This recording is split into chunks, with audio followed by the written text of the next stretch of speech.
just enough to cover the plant. But make sure everything is underneath the water.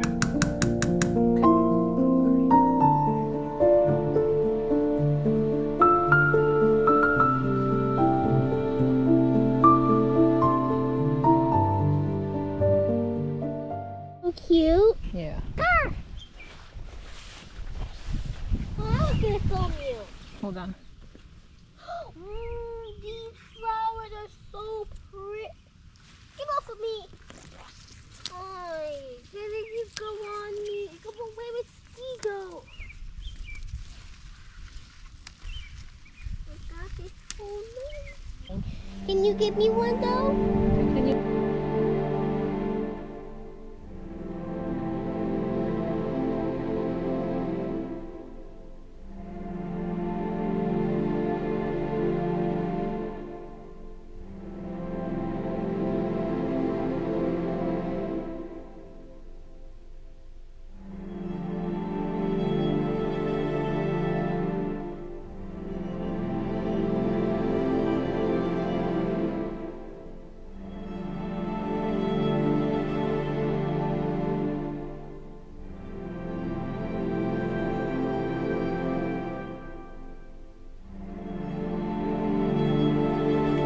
What are you picking now, Mommy?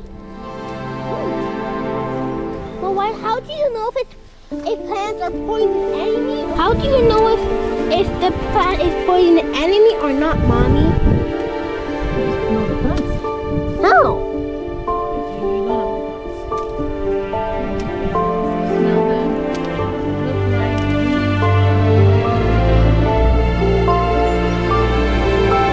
Get the lion. Get the lion the grass. Get the lion. Yeah. Film me, please. I am. I'm filming you taking out the grass. Give me. Yum.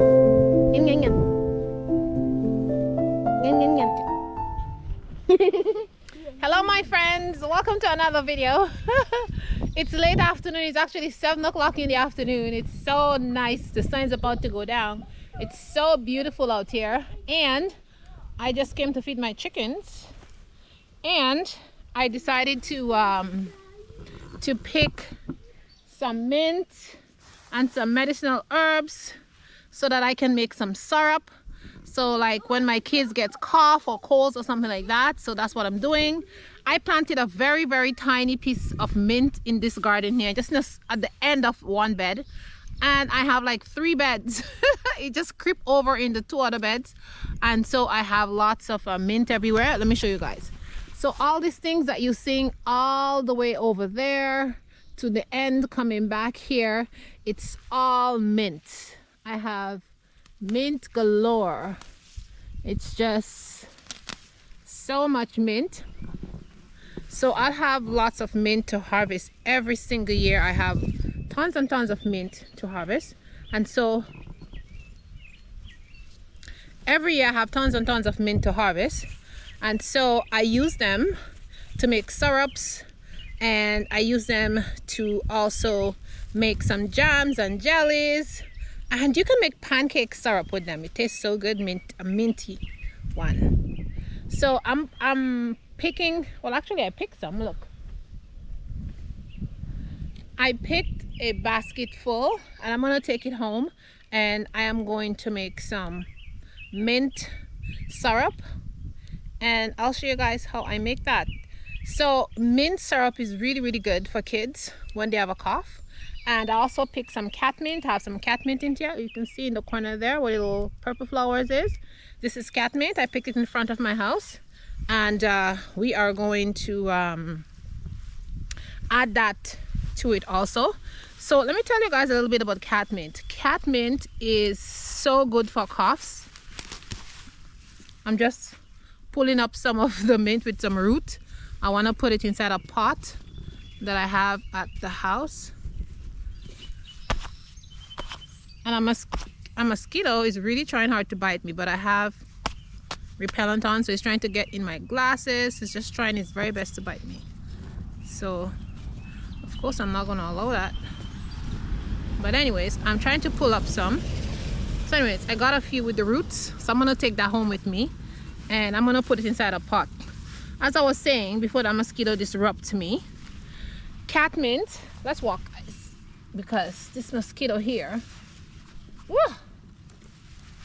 So as I was saying, catmint is very, very good for coughs and colds. And if you have like a deep rattling cough and you just boil catmint and you drink that, it really, really helps with the cough. So I know my daughter, every now and then she likes, you know, she gets some coughs because, you know, she's in school and, you know, some kids are sick and then she gets sick too. So every now and then she catch a cough. So I want to really make one because I had some, but it's all done. So I need some. So while I'm here, I'm going to pick some mullein. Let me show you. So I have a nice mullein here.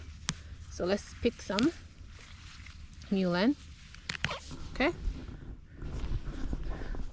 And mullein is great for coughs. Hear that big bird. Look at him flying. He's flying. Hello, birdie. So mullein is very good for cough. It's good for any respiratory ailments. Mullein is good for that. So we're going to be adding some mullein in that too. Let's get another one here. I have a lot of mullein on my property. So when I come and I want to make any cough or cold syrup or something, I just pick some. They just grow wild on my lawn. So yeah. So let's add that here.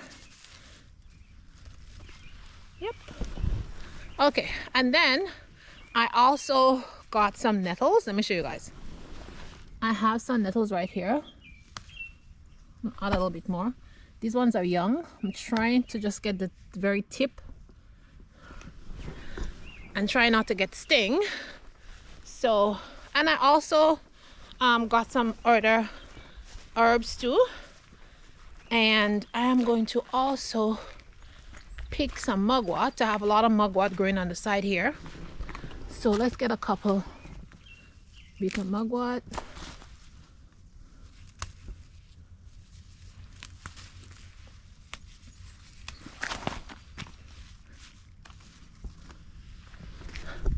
I have to come back and pick more of the mugwort because I need the mugwort for to make a soap. Actually, yeah, since I'm here, I should pick some mugwort. I'll pick up a few because I'm going to make some soap tomorrow. But let me just telling you guys about, oh, I'm so distracted by the mosquitoes. Mosquitoes just biting me. So let me tell you guys about the catmint. So if there's one thing you can grow for your kids, is catmint. I use catmint so much for my kids. If my daughter has a deep chest cough, you just want to get fresh catmint and you want to hit it in your mortar and your pestle, and then you just want to make a poultice and rest it on their chest. And this works like a charm, guys. It makes them stop like coughing and wheezing. And then you could just make a strong tea and add some honey in it. Me, I like to add honey, and I make my lilac honey. I have my lilacs in the back there. I have my lilac honey, which I make every year. I think I have 4 jars now. So I didn't make any new ones because I got to finish these ones. I made other things with my lilac. But the catmint is the best, the best, the best. I have catmint growing everywhere. I have this patch that you've seen there is catmint. In the back of me by the barn there, I have a whole bunch of catmint growing there. I have catmint growing everywhere because it's so amazing. Plus, it helps to fight pests in the garden.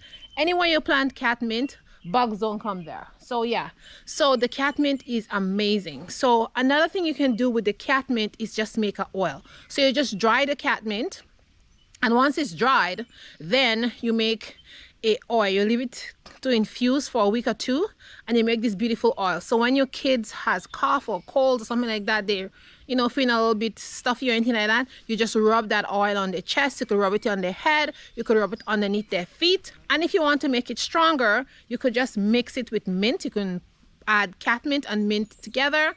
Any mint, spearmint, chocolate mint, Indian mint, any mint, you can add it together if you want to make it stronger. And you could even add some essential oils like eucalyptus or mint essential oil just to make it stronger.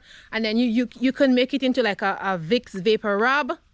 And yeah, so that's basically it. And guys, I'm wearing a hat because there's just mosquitoes out here and they're just gonna get me on my head, and I just wearing a hat.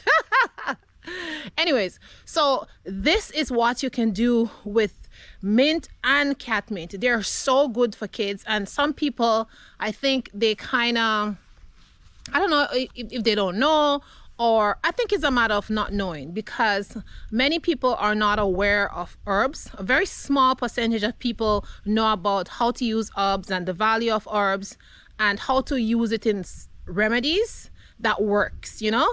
So that really, really works. And I'm telling you, if I'll give like a child who's like my daughter, when she's like 18 months, like I give her mint, doesn't do anything. But it's up to you. Choose what you want to do.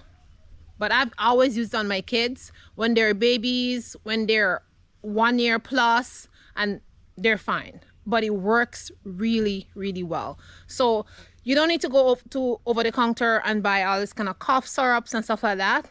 The cat mint and the mint, it works extremely well. And when you're making syrups, and like when you're making any kind of poultice or whatever, you want to make sure that you put a lot of herbs. So if you're using fresh herbs, you want to use like half, like say you want to put a handful. And if you're using dry herbs, you want to use like 2 handfuls, because the dry herbs are less potent if you use small amounts, but the fresh herbs are very potent. So okay, my friends, we are back home now, and I have washed all my herbs and medicinal plants that I picked on my farm. Let me show you. So here is my mint, nice and freshly washed. They're gonna stay there and drain overnight. Here I have my mullein. Here I have some chive flowers. So these chive flowers, I washed them, and I'm gonna make a vinegar with them. And these ones are clover, red clover. People call them purple clover too. But I want to make some medicine with that too. So I'm going to dry these. So I have them here nicely washed.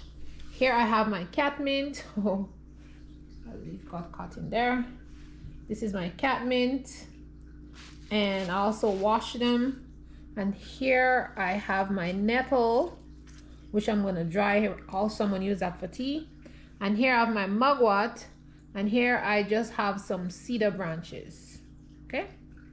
Some cedar. So I'm going to use that for other things too.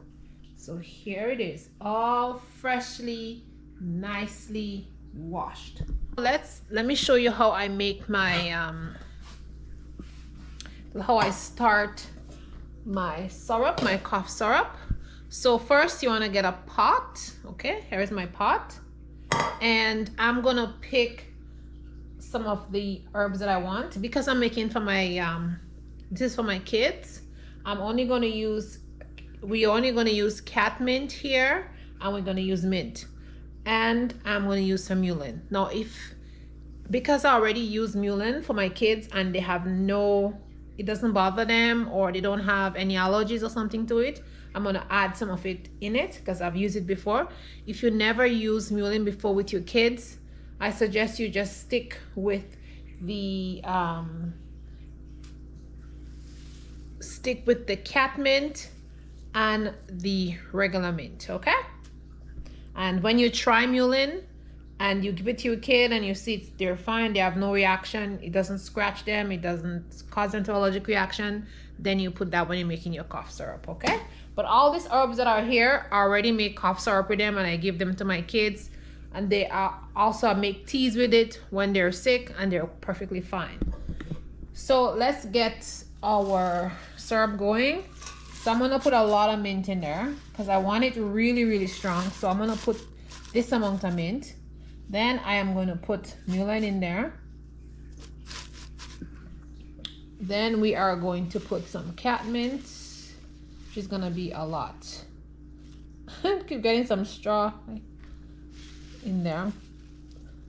Okay, and then we're going to put this amount of cat mint in there. Even the flowers, it's going to go in, okay?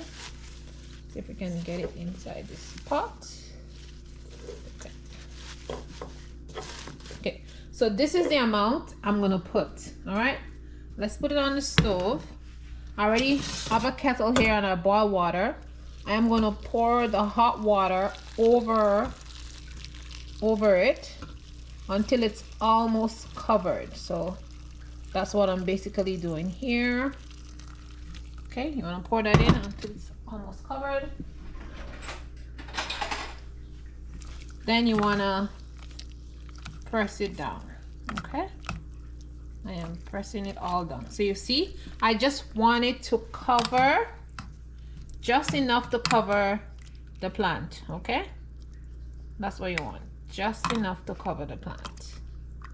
And make sure everything is underneath the water. Okay,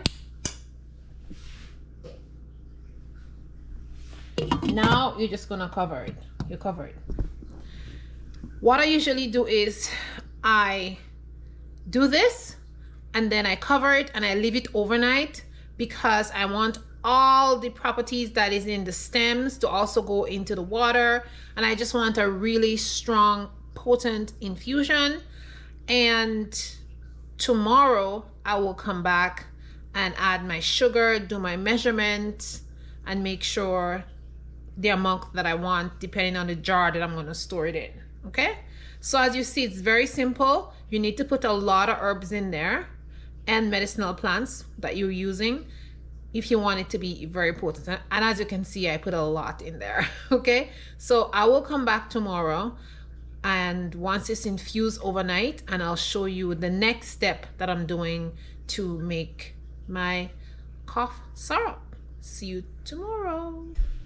Hello my friends, it's the next day and my beautiful herbal tea is ready. It's very infused. You can see all the essential oils floating at the top. We are going to use all of it. Let me show you what it looks like. So it's right here, and as you can see, even the color has changed, and that's what you want. It's pretty dark.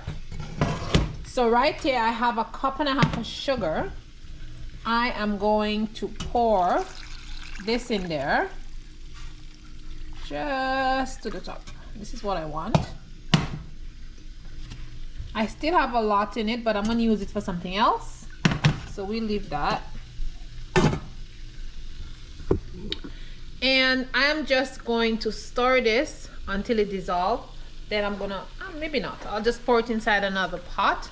I'll put it on the stove and we leave it to cook down. Let's do that.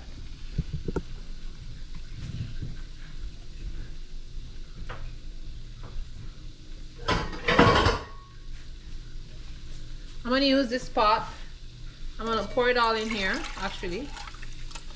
That's what I should have done, but I need to measure my sugar, so I had to use a measuring cup. But anyways, that's what we're gonna do. Put it in there, and we're just gonna put it to boil on a low fire until it has become half and it becomes very sticky. When you're making your syrup, you want to measure based on the container you're going to put in it. So I'm using 2 of this, so I put 3.5 cups of sugar, so that should be enough for my jar. I might get a jar and a half. We'll see when it boils down how much I will get, but that should really do it. And yeah, so it's on the stove and let it boil, and once it's almost there, I'm gonna come and show you guys. Something else I want to say is, like, the next day when you come and you see this kind of oily rimmy thing at the top, it's just the essential oils. And what I do is I like to skim it out sometimes and put it aside, and then just when it's almost ready, I pour it in, so it's gonna be stronger. I didn't do that today, but you can do that if you want, because it just makes it a little bit stronger. But when I tasted mine and when I smelled it, ooh, it's very, very strong. So I'm not even gonna bother about the essential oils today that are floating on top of it. But let me show you guys a little bit. You see how it looks here, all the stuff that is floating on top of it? See all that stuff there? Yeah. So I'm gonna cover it because I don't want it all to boil out. And yeah, and I have some left in the pot, so I may skim out a little bit at the top of the pot when it's almost done.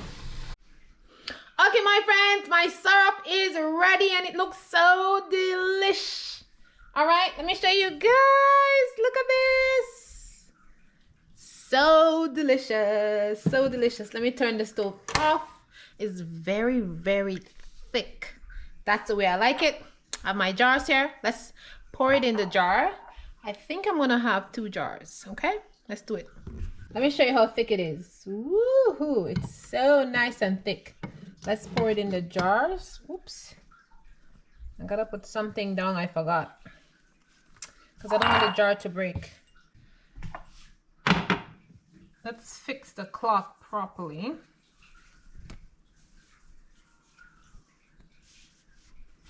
Okay, let me fix it properly. Then I'm gonna put my jars here.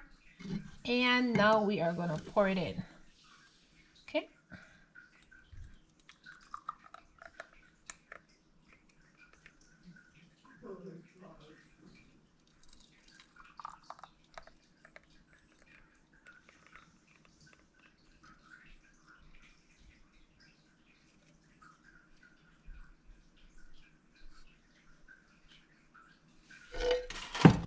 Wow, they look so delicious.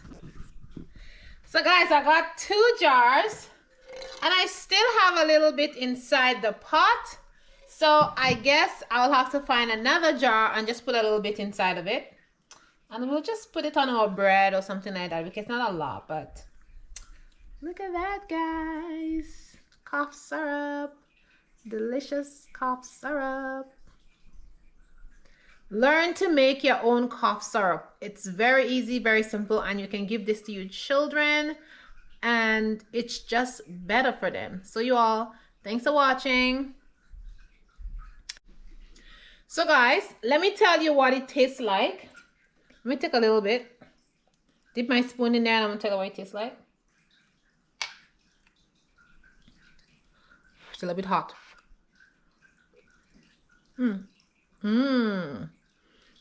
It is very, very strong.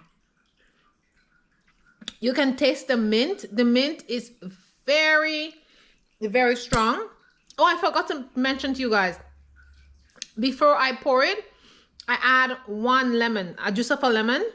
I add it in it and I stir it up in it. You can taste a mild hint of the sourness of the lemon, but it's very sweet and very minty. Your kids will love it. You just need to give them 1 teaspoon. This spoon is too big, not this spoon. You have to get a teaspoon and give them 1 teaspoon, an adult 1 tablespoon. Also, please remember to put a label when you make medicine and keep your medicines in your medicine cabinet so your kids don't go and drink it or eat it, because I mean, nothing's gonna be wrong with them, but you want to use this for when they are sick. Okay, I really appreciate you guys. I will see you in the next video. Remember to like and subscribe and stay positive. Ciao, ciao, my loves.